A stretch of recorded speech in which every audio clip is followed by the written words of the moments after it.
everyone, welcome to the channel. My name is Marcos from De Jesus Dynamics.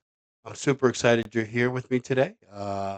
If you're new to the channel, thank you for joining me. If you've been here before, again, welcome back. Just basically, we just do fun stuff. We react to whether it's movies, music, or pop culture. We kind of take it and kind of react to it and kind of add our opinions, to be honest with you. Anyway, today we're going to be reacting to how the U.S. Delta Force captured what is it, Maduro, in like less than 3 hours. So it'd be interesting to know what our U.S. military did for those U.S. military serving. I definitely salute you. Thank you for your service. And look, this isn't a political video. This is just a video of what I feel my little piece of support to our men and women who are out there putting their lives at risk for us and our freedom. So I will always support them, regardless of who sits in that chair and makes those decisions. That's something that's that's never going to change for me. So whatever our men are and women are tasked to do, they've always have been up to the challenge and have always responded, and that's admirable and something that I will always respect. Anyway, so let's kind of get into the actual video and see how this all happened because all I know is I went to sleep one night and I woke up the next morning. I was like, holy cow, we went into a country and captured a president. That's pretty damn impressive. So let's check it out. How the U.S. Delta Force captured Maduro in less than 2 hours, 28 minutes, I guess the title of the video is. So let's check it out. January 3rd, 2026, at exactly 2:01 a.m. local time, American helicopters descended through the darkness over Caracas, Venezuela, carrying the world's most elite soldiers on an impossible mission. Inside one of those helicopters sat members of Delta Force, the United States Army's premier counterterrorism unit, their night vision goggles illuminating a heavily fortified military compound below. Their target was Nicolas Maduro, the authoritarian president of Venezuela, a man protected by thousands of troops, Russian air defense systems, and Cuban intelligence operatives. In exactly 2 hours and 28 minutes, Maduro would be in American custody, blindfolded aboard the USS Iwo Jima. That's nuts. He said within 2 hours and what did he say, 28 minutes? That is nuts. Think about that. Travel halfway across the world. Your military did. Go into a country at what was it, 2 in the morning? 2 in the morning. Yeah, we're just gonna take your president like from here, and then we're just gonna, pull him and just snatch him up and just leave your country. It's like before everybody woke up in the morning, their president was gone. Like that. Like process that. That is nuts. Facing narco-terrorism charges in New York. But this operation did not begin on January 3rd, and the story of how America pulled off the impossible starts 5 months earlier in the shadows of Langley, Virginia. Before we break down, You know what I keep thinking? I'm like sitting here, I'm like, you know what? Like if I was in another country, think about that. Like they witnessed that. Like this was in front of the world, basically. They witnessed America go in, literally pull a president, a sitting president from a country, just yanked them out in the middle of the night and just took like if you're in another country, you're looking at that, you're like, what the hell? Like, okay. Like they're legit. Like I don't think anybody else could have done that. I'm just saying. every phase of this operation, understand that what you are about to hear represents the largest and most complex special operations mission since the raid that killed Osama bin Laden. This is the complete story of Operation Absolute Resolve, told with precision, accuracy, and unprecedented detail about how the most powerful military on Earth captured a sitting head of state. Before we dive in, why not hit subscribe and drop a like? It really helps out. All right, let's keep going. In August 2025, newly confirmed CIA Director John Ratcliffe received authorization from President Donald Trump to conduct covert operations inside Venezuela. Within weeks, a small team of CIA operatives slipped across the Venezuelan border, beginning what would become the most significant intelligence penetration in Latin American history. Their mission So this started months. Like this wasn't like we woke up, Tuesday morning and say, "All right, let's you know what, let's go just yank the president from Venezuela, just yank and bring back he, you know what, we we got to hit him up or charge him with terrorism." But it just blows me. I'm just like sitting here like, holy cow, how's that possible? Mission was singular and precise.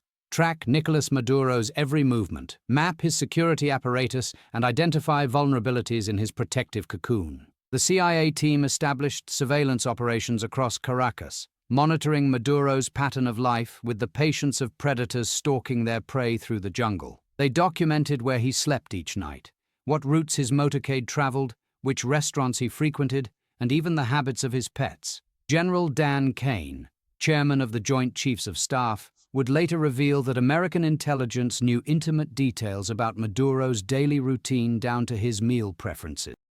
It's crazy. So that intel started 6 months prior.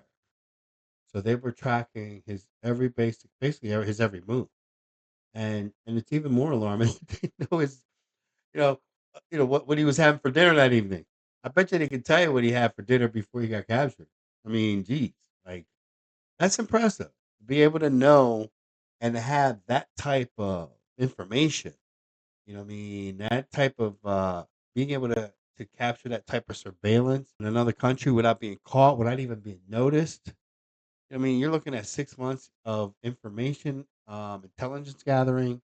Um, that's just unheard of. That's crazy.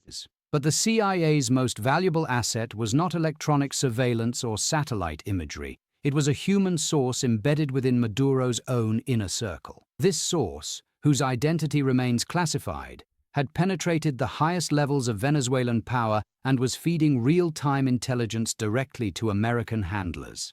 The source provided critical information about Maduro's security protocols, the rotation schedules of his guards, and most importantly, where he would be sleeping on any given night. Oh, that's According to vital officials information. briefed on the operation, this human intelligence asset made the difference between a theoretical operation and one that could actually succeed. The CIA was not working alone in this effort, as Secretary of State Marco Rubio and CIA Director Ratcliffe became the principal advocates for decisive action against the Maduro regime. Throughout the fall of 2025, the intelligence picture became increasingly clear, revealing a dictator who rotated between safe houses but maintained a primary residence at Fort Tiuna. Fort Tiuna, officially known as Fuerte Tiuna, is Venezuela's largest military complex, a sprawling installation in the heart of Caracas that serves as headquarters for the Venezuelan army. Within this fortress, Maduro had constructed a heavily reinforced residence featuring steel-reinforced doors, a panic room, and multiple escape routes designed to thwart exactly this type of operation. And what happened that evening? While CIA operatives gathered intelligence inside Venezuela, the United States began the largest military buildup in the Caribbean since the 1962 Cuban Missile Crisis. In September 2025, the Pentagon deployed the USS Gerald R. Ford, the world's largest and most advanced aircraft carrier, to waters north of Venezuela. The Ford Carrier Strike Group brought with it a complement of FA-18 Super Hornets, EA-18G Growler electronic warfare aircraft, and E-2D Hawkeye early warning planes. Simultaneously, the United States Southern Command began positioning destroyers, cruisers, and amphibious assault ships throughout the Caribbean Sea and eastern Pacific Ocean. By late December, American forces in the region numbered approximately 15,000 personnel, a force far exceeding what would be necessary for the stated mission of counter-narcotics operations.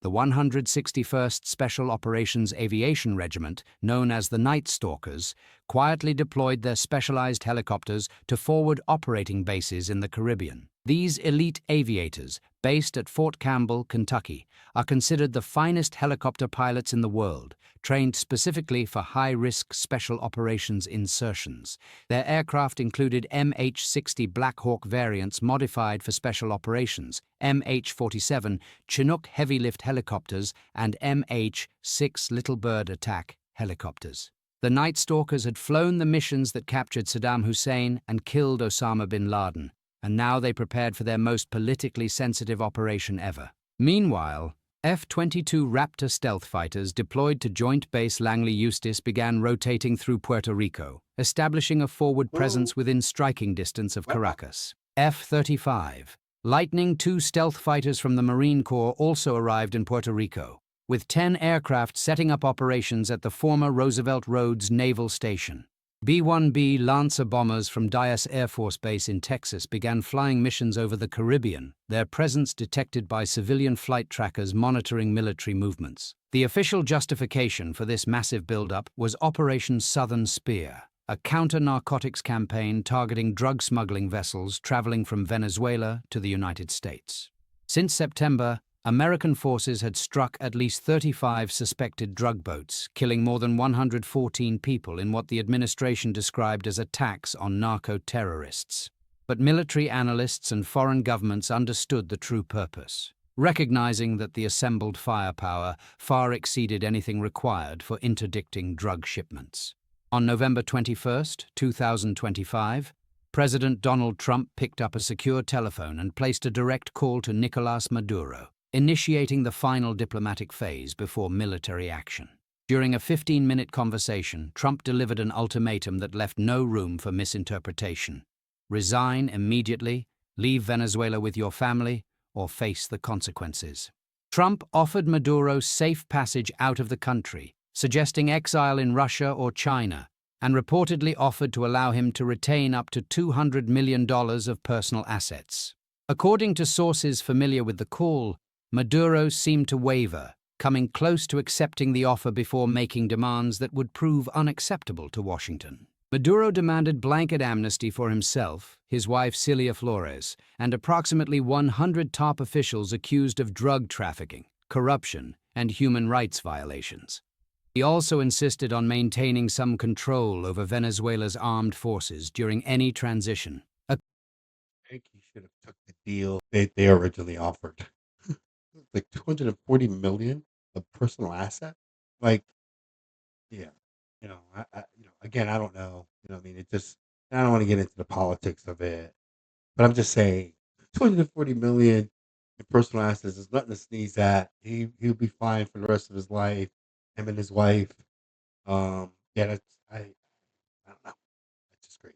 Condition reminiscent of the 1991 Nicaraguan transition under Violeta Chamorro. Trump rejected these conditions, reportedly giving Maduro 1 week to leave Venezuela voluntarily before military options would be executed. That deadline expired on Friday, November 28th, and Maduro responded not with surrender but with defiance, holding rallies and denouncing American imperialism before cheering crowds. Speaking at Miraflores Palace on December 1st, Maduro told thousands of supporters that Venezuela wanted peace, but only peace with sovereignty, equality, and freedom. He declared that his country would never accept what he called a slave's peace, rejecting any suggestion of capitulation to American pressure despite the armada off his shores. Trump later recalled that Maduro came close to surrendering, adding that after the capture, the Venezuelan dictator surely wished he had taken the deal when it was offered. With diplomatic options exhausted, the Pentagon shifted into final preparation mode, activating the most intensive mission rehearsal cycle since Operation Neptune Spear killed bin Laden. At a classified facility in the United States, Delta Force operators practiced their assault on a full-scale replica of Maduro's residence constructed based on CIA intelligence. This mock-up included the steel reinforcement. That right there just tells you how detailed our military is. Like, for them to put up a structure and simulate exactly, this president's fortress or how it's all set up, and for them to be able to systematically understand where everything is in real time, to be honest with you, as they practice this and it becomes second nature. And those of us that are athletes or people that you don't have to be an athlete. Forget that. Anybody that practices anything and becomes good at it, it's because you practice, you gain experience, you gain knowledge, you develop a skill. And our military personnel, man, that's what they do. This is what they do. What I mean? Not only that, but the technology that they possess on them when they're doing this stuff is amazing. What I mean? It's a universal soldier, if you will. Yeah, it's crazy.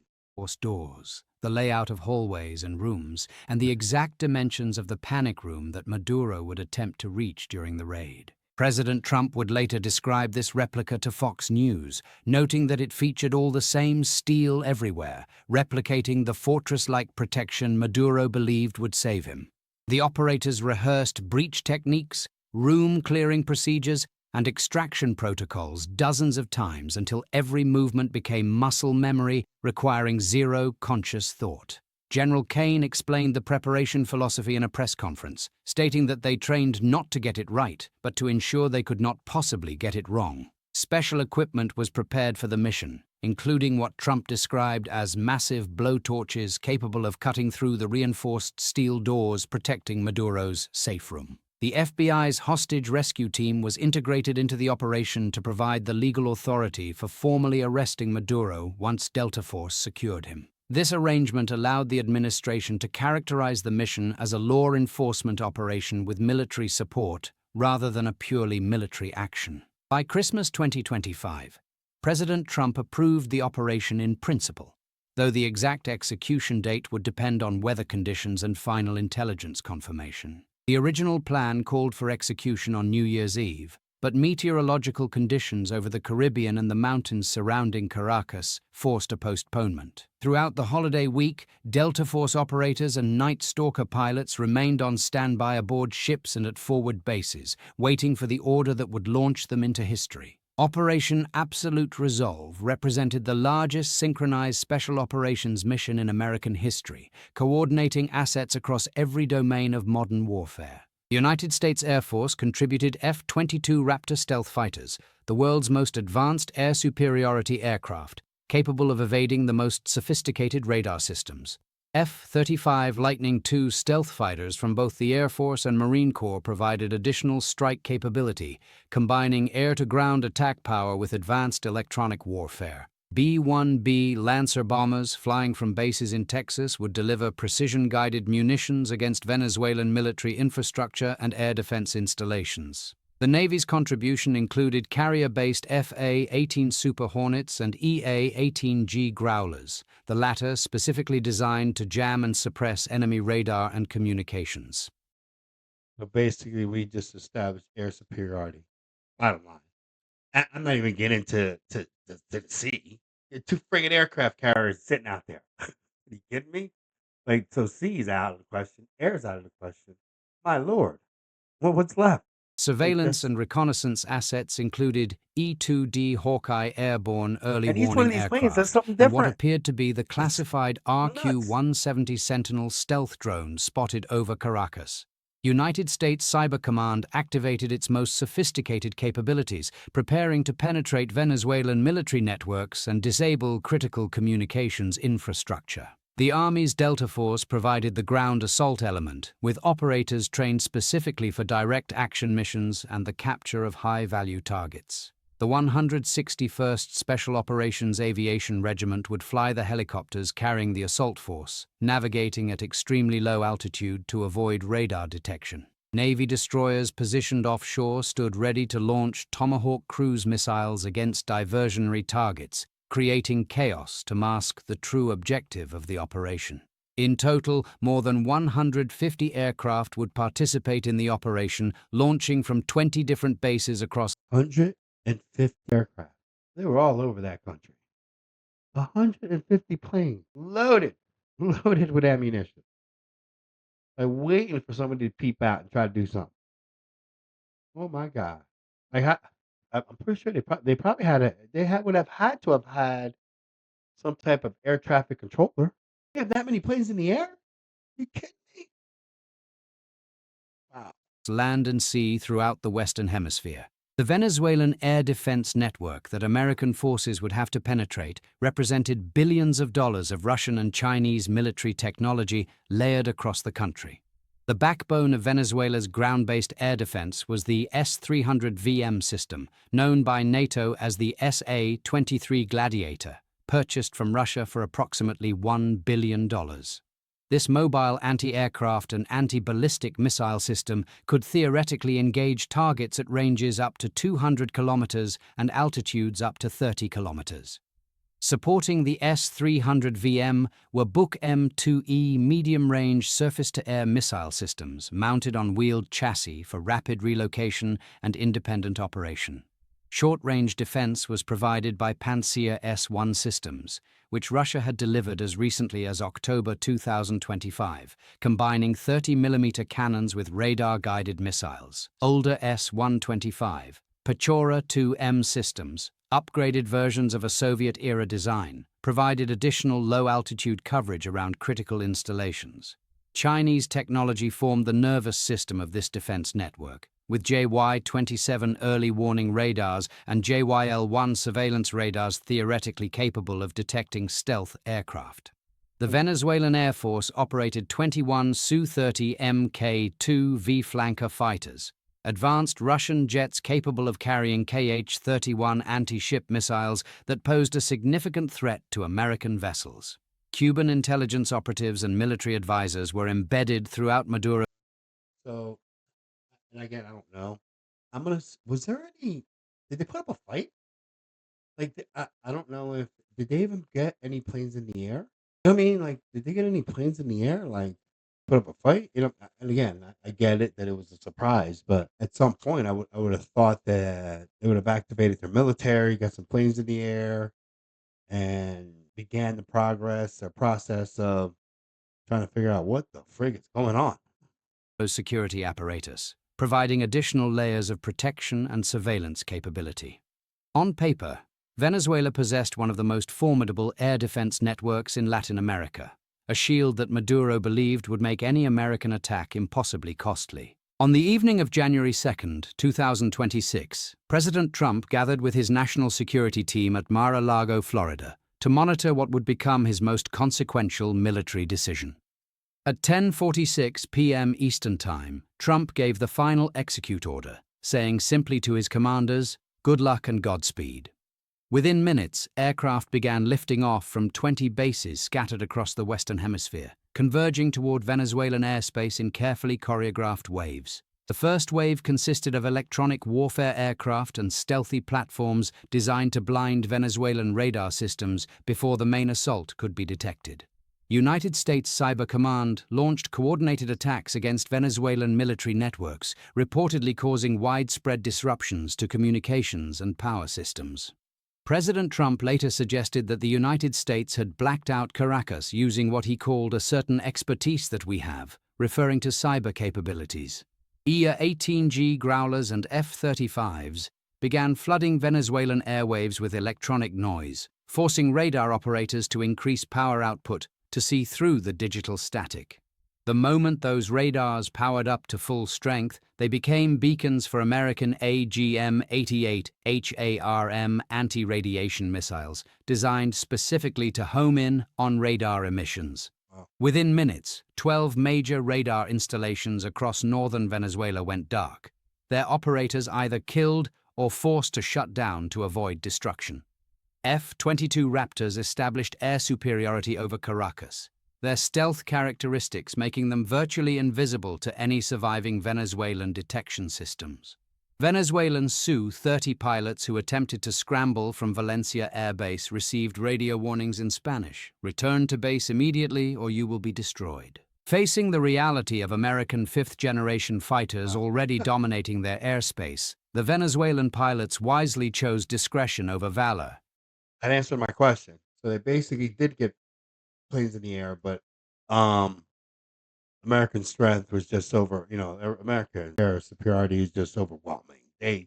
That would have been a futile attempt as some type of it's best for them to turn around and live to fight another day. I mean that would be stupid. That would be suicide to try to go up against American. And not just planes and the technology. It wasn't even a fair fight. And returned to their hangars. At 2 a.m. local time, Tomahawk cruise missiles launched from Navy destroyers began impacting targets across northern Venezuela, creating spectacular explosions visible for miles.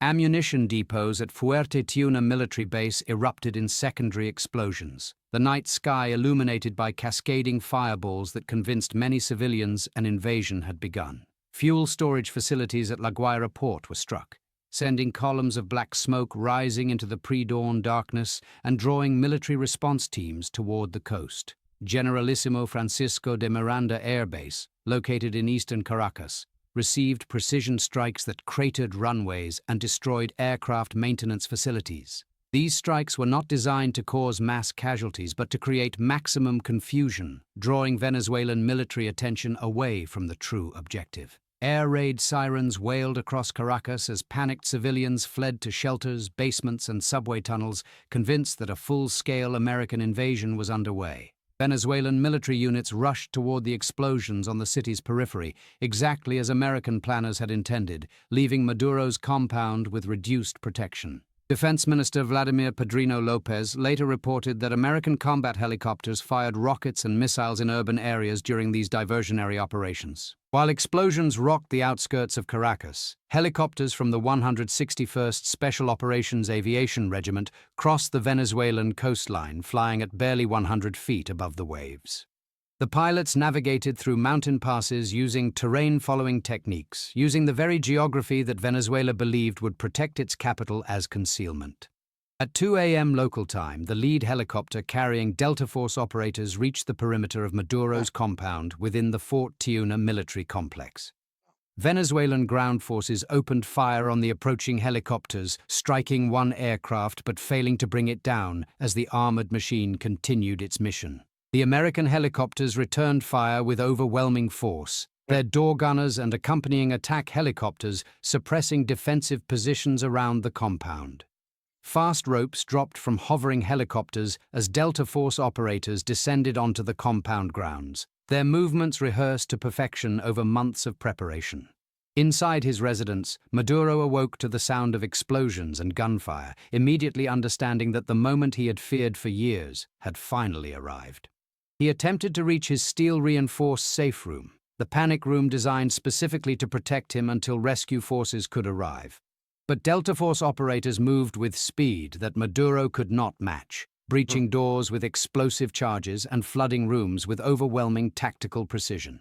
They intercepted Maduro before he could reach the safe room door, tackling the Venezuelan president and securing him with flex cuffs in seconds. His wife, Cilia Flores, was secured separately as FBI agents accompanying the assault force formally placed both under arrest on charges of narco-terrorism conspiracy. By 2:16 a.m., just 16 minutes after the first helicopters arrived, Crazy. Maduro and That's Flores crazy. were aboard an extraction helicopter lifting off from the compound. Cuban security personnel who attempted to resist were killed in the firefight, with the Cuban government later confirming that 32 of its citizens died during the operation. The extraction helicopters raced north across the Caribbean, escorted by fighter jets and attack helicopters providing continuous protective coverage. By 3:29 a.m. Eastern Time, General Kane confirmed that the helicopters carrying Maduro had crossed into international waters, beyond the reach of Venezuelan retaliation. Maduro was transferred to the USS Iwo Jima, an amphibious assault ship positioned in the Caribbean, where he was photographed blindfolded, wearing a gray Nike sweatsuit. President Trump posted that photograph to Truth Social, showing the former Venezuelan president holding a plastic water bottle, his face covered with soundproof headphones. At 5:21 a.m. Venezuelan time, Trump officially announced that Maduro and Flores had been captured and flown out of the country following the large-scale strike. Later that day, a C-17 Globemaster III transport aircraft carried Maduro to Stewart Air National Guard Base in New York, where federal agents waited to process him. He was helicoptered to Manhattan, transported through the city in an armored motorcade, and processed at a Drug Enforcement Administration field office before being jailed. On January 5, 2026, Nicolas Maduro stood in a Manhattan federal courtroom wearing an orange jumpsuit, facing charges of narco-terrorism conspiracy and cocaine importation. Before entering his plea, Maduro declared, "I am the president of Venezuela. I consider myself a prisoner of war. I was captured at my home in Caracas." Both Maduro and his wife pleaded not guilty to all charges, with the judge ordering them held without bail pending trials scheduled for later in 2026. The Russian-made air defense systems that were supposed to protect Venezuela had failed completely, unable to stop a single American aircraft during the entire operation. Military analysts noted that the S-300 VM systems were designed for a different. I don't think we lost any of our guys, right? Any our soldiers, right? I don't think. I think they said one helicopter was shot, but they didn't say anything about anybody dying on the American side. We talked about the Cubans. I'm assuming there were Venezuelan military that probably died as well. I wonder what the total was as far as how many people died when all this, because even that, like the I guess the body counter, that those that may have lost lives. One, one, I guess a couple questions. One, roughly how many, I guess, military personnel were lost on our side compared to, not really compared, but and then their side, and then also, were there any civilians that were lost or injured, during this? Because it doesn't seem like it seemed like we went in with a very specific objective, you know, just an abstraction where they're going in specifically.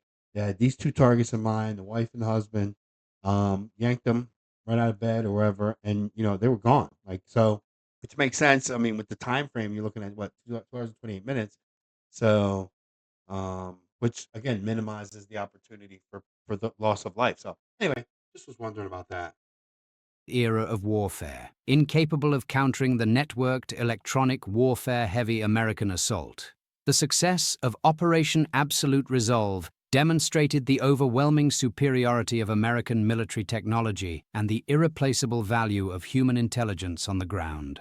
President Trump declared that no nation in the world could achieve what America achieved that night, calling it one of the most stunning displays of military power in history.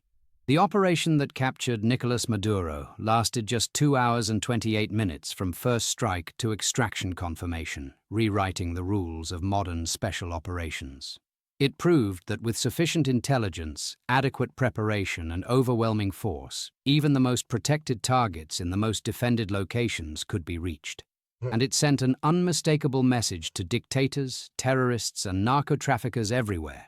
American justice, when it finally comes, arrives without warning and without mercy. If you found this perspective valuable, consider subscribing. Let me know your thoughts in the comments. I read every one of them. Hey, so thank you for joining me on this video, and trying to figure out what that process looked like as far as when our military went in. I mean, you know, again, just to process that 2 hours and 28 minutes to get into a country, go in, capture their president, and leave. I'm just trying to think, what can we, like, what have you done that's taken you about 2 hours and 28 minutes? Like, during the course of the day, think about it. Think about it. And we managed to actually go into another country, our military, and literally capture a sitting president and pull him out of the country within less than 3 hours, 2 hours, 2 hours, 2.5 hours. It's nuts. And I know I said this earlier, but I'm wondering about these other countries that have watched this, and said, "Holy cow!" Like, they made this look. And I hate to say this, and nothing's easy. Let me tell you, by no means am I saying that was easy. I mean, anytime, there's military action and military involvement, there's a chance of loss of life. Let's not kid ourselves. But I tell you what, that is impressive. If you're another country watching that, you're like, yo, America's, they're no joke. That's legit. You know what I mean? Very impressive. Anyway, tell me your thoughts. What's on your mind? Again, hope you liked it. Don't forget to share, like, and subscribe. Again, comment if you like me to react to something that you want me to react to. Again, thank you for joining me. Nice. Have a lovely, lovely, and nice day. And see you soon.